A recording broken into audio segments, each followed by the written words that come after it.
नयाँ सरकारसँग पहिलाको सरकारको जसको हाली मुहाली भयो उहाँले नै बजेट लिएर जाने प्रवृत्ति थियो। अब त बजेट पनि आउँदैछ। नयाँ सरकारसँग अपेक्षा के छ? तपाईँ एउटा रापरपाको प्रत्यक्ष निर्वाचित एक मात्रै सांसद।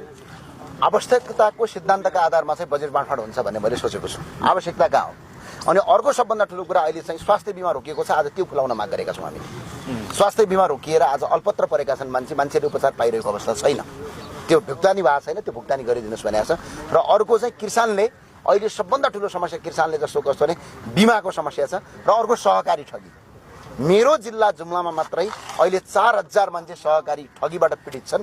ती सहकारी ठगहरूलाई पक्राउ गरेर उनीहरूको जायज जत्थाबाट सम्पत्ति असुलुपर गरेर र सहकारी पीडितको पैसा तिराउनुस्।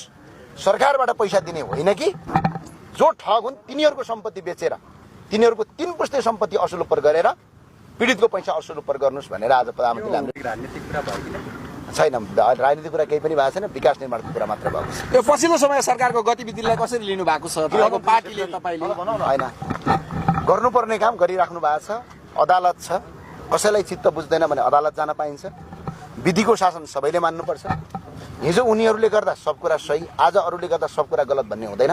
सरकारले पनि विधिको शासन प्रजातान्त्रिक प्रक्रियालाई अवलम्बन गरी र विधिगत रूपमा सरकारले गरेका काम यदि कसैलाई चित्त बुझ्दैन भने अदालत जाने बाटो खुला छ। प्रतिशोध भयो भन्नुहुन्छ उहाँहरूले भन्नुभएको छ। होइन प्रतिशोधमा उत्रियो सरकार पनि। अब अपराध गर्नेहरू सबैलाई पक्रिँदाखेरि सबैले प्रतिशोध भन्ला भोलि त्यसोको मतलब के कसैलाई नपक्रिने भन्ने हुन्छ त? यदि प्रतिशोध हो भनेपछि अदालत गयो भयो त। अदालत त खुला छ। गृहमन्त्रीको एक्सनमा तपाईँको समर्थन छ होइन?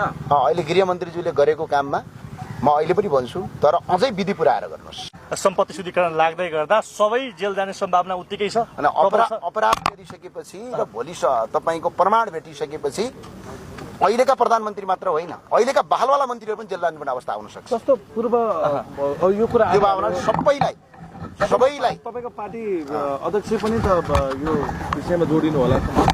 अध्यक्षले त स्पष्टै भनिसक्नु भएको छ। सबभन्दा पहिलो सम्पत्ति शुद्धिकरण यदि गर्नु छ भने राजेन्द्र प्रसाद लिङ्गदेनबाट गर्नुपर्छ भनेर सार्वजनिक अभिव्यक्ति दिइसक्नु भएको छ।